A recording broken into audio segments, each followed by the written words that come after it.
Bien, merci. Écoutez, le parti, effectivement, a été créé en 1968 par son président fondateur, El Hadji Omar Bongo Ondimba, à qui, bien sûr, l'ensemble des militantes et militants adressent encore aujourd'hui tout le respect, tout le souvenir et toute la mémoire, toute la considération pour le travail immense qu'il a abattu pendant son règne, pendant 42 ans.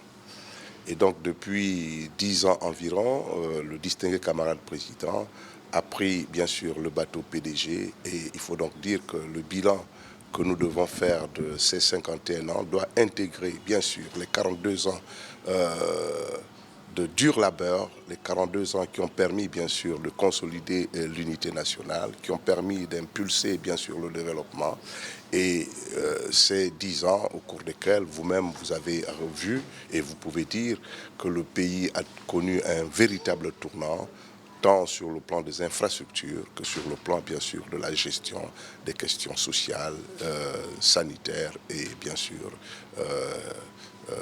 infrastructurelles. Donc le bilan du PDG, c'est pratiquement le bilan du travail bien fait, bien accompli.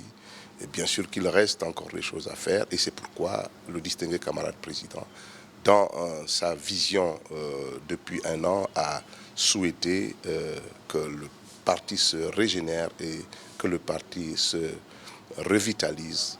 Et donc aujourd'hui, nous pouvons dire que les choses sont au beau fixe. Sont au beau fixe et le bilan est positif pour nous. Bon, je ne sais pas ce que vous appelez, comment vous comprenez le schéma actuel. Le schéma actuel, pour moi, pour le Parti démocratique gabonais, c'est un pays qui fonctionne correctement avec des institutions qui sont fortes.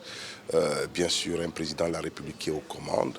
Et donc, dans le schéma où les institutions sont fortes et bien sûr le président de la République est à nouveau aux commandes, bien sûr 4 mois après ses ennuis de santé, le Parti démocratique gabonais rend grâce à Dieu.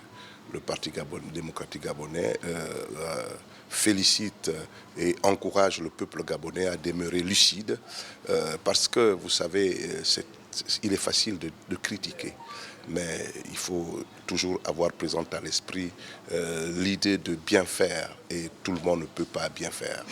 Le distingué camarade président a démontré à la face du monde entier qu'il aimait ce pays et qu'il était même prêt à donner sa vie pour ce pays. Vous l'avez vu, convalescent, il n'a pas hésité de revenir sur le terrain pour présider bien sûr des cérémonies capitales et majeures comme la prestation des serments des ministres du nouveau gouvernement.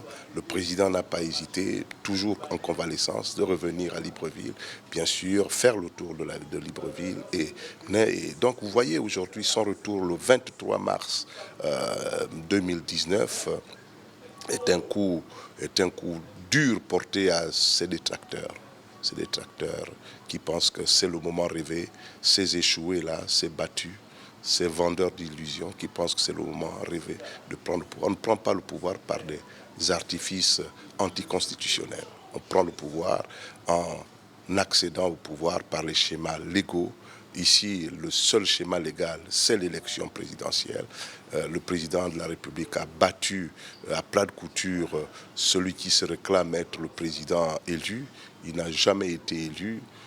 Et nous le savons tous, et donc le président de la République demande aux Gabonais d'être tous derrière lui, de lui faire confiance, à nouveau confiance, et surtout de placer Dieu au centre de toutes nos préoccupations. Grâce à Dieu, tout est possible. Grâce à Dieu, aujourd'hui, le Parti démocratique gabonais est le premier à le dire.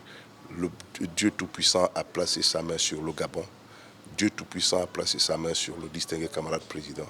Et donc aujourd'hui, le schéma, pour répondre à votre question, est un schéma normal. Les institutions fonctionnent correctement. Il n'y a pas de vacances de pouvoir. Le président de la République est aux commandes. Il veut simplement accélérer les réformes parce que notre pays a besoin d'un développement plus harmonieux et plus efficient.